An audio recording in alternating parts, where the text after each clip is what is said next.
ತಾಜುಲ್ ಉಲಮಾ ಪ್ರಿಯ ಪುತ್ರರೇ ಕೂರತು ಸಾದಾತ್ ಮಾಣಿಕ್ಯರೇ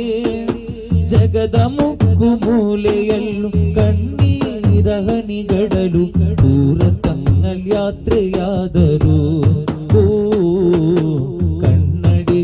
ಕನ್ನಡಿಗರನಾಥರಾದರು ಮೌನವೇ ಮಾತಾಡು ಬಾ ಬೇಗ ಉಸಿರೇ ನಿಂತೋಗಿದೆ ಕಾಲವೇ ಬರಿದಾದ ಮನಕ್ಕಿಂದು ಸಾಂತ್ವನ ಬೇಕಾಗಿದೆ